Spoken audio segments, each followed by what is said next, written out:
and gentlemen, welcome back. It's Ferenike here, and this is the place where we discuss how to develop ourselves and how can we live life on our own terms. Today I'm doing the video on Saturday rather than on Sunday, which I'm usually uploading the video, and that's because I'm going to Madrid tomorrow morning very early for the World Retail Congress. I'm going to be there until Thursday evening, and I'm very excited about that. But I didn't want to miss the opportunity to make another video for you guys as you come up with lots of questions for me to answer, and I'm very excited about this one because it was with regards to, you know, you said to me, like, I know what I should be doing, I know what is good for me, but it's really hard for me to stick on it and actually do it on a daily basis.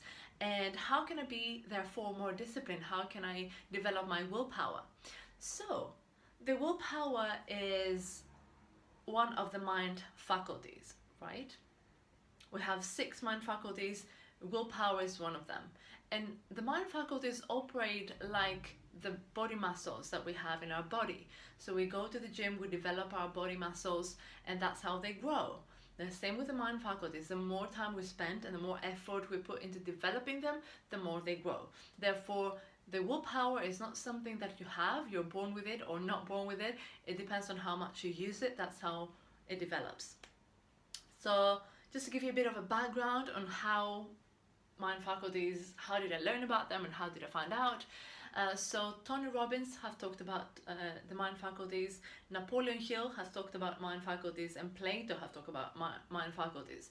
So Plato gave just a generalized sort of idea in terms of the 3 parts of the soul. He talked about the rational, the spirit, and the appetitive. The appetitive meaning the more primitive base desires that we have, like food, sleep, sex. And he said that if we're not able to control those primitive desires, they control our life. So we're not of our life, those primitive desires are in control of our life. So he highly recommended that the rational and spirit mind is the one that is in control, and the appetitive is disciplined enough to follow the rational and the spirit minds sort of parts of the soul. So that's what Plato said. And then Napoleon Hill is the guy that wrote the book Think and Grow Rich. It was published in 1917, I believe, and it was sponsored by Andrew Carnegie. Andrew Carnegie is one of the biggest businessmen of his time within sort of the industrial age, and he sponsored Napoleon Hill for 24 years, guys. 24 years.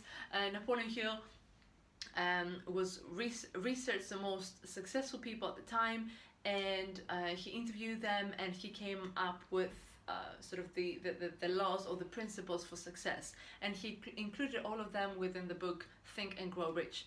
A classic book, go get it, 100% recommended. Now, so a couple of things that Napoleon Hill says within the book. He talks about the educated man.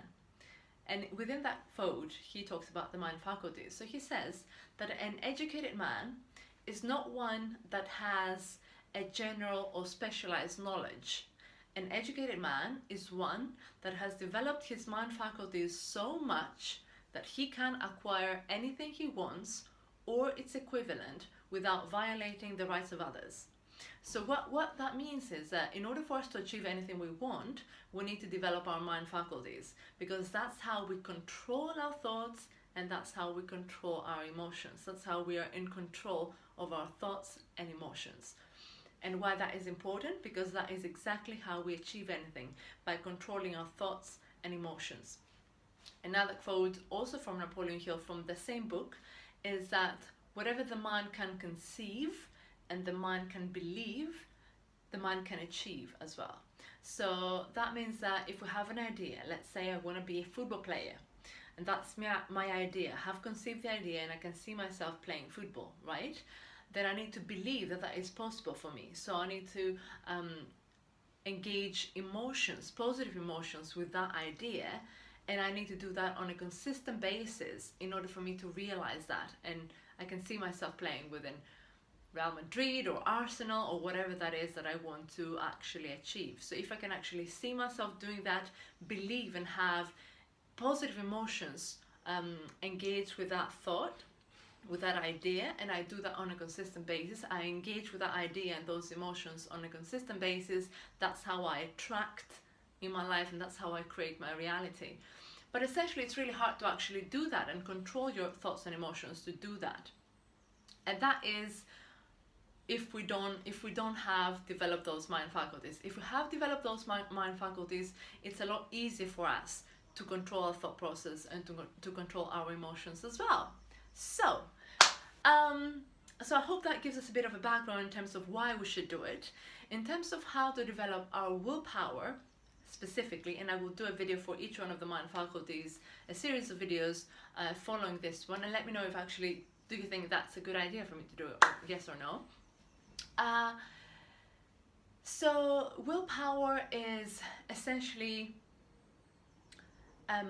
so let's say that we want to stop snoozing in the morning, right? That is a bad habit because it sets us off for the day. So when the alarm goes off and you're like, I'm awake, I'm up, like I'm here, you are ahead of your day. So you're in charge, you're in control of your day. If the alarm goes off again and again and again, and you snooze and you snooze and you snooze, then that is in control of you. So you're not in control of your day. So you're already behind. Does that make sense? That's why it's a bad habit. So the first thing is you need to have a reason why. You need to have a big why in terms of why you want to change and create a new habit. So let's say because that sets me off, and because that is very important for me to be in control of my day, right? So that is my why. The second thing is you need to focus in one singular activity or one habit that you want to change. Because if you try to do multiple things at the same time, your willpower is not strong enough to actually do that. So you just feel overwhelmed and you just let go of everything. So if you haven't used your willpower enough, you need to start with one activity, focus only on that, only one thing that you want to eliminate. Let's say create a new habit of not snoozing and waking up as soon as the alarm goes off. And do that one thing for 21 days until that activity becomes a habit. So 21 days is the general, that's what psychologists say, that's how long it takes for a simple habit for a simple activity to become a habit. So if you do that for 21 days, then that doesn't require as much of a willpower anymore. So you can add a second activity, let's say eat to go once per week. Or reduce meat, or whatever that is that you want to do, or like stop smoking.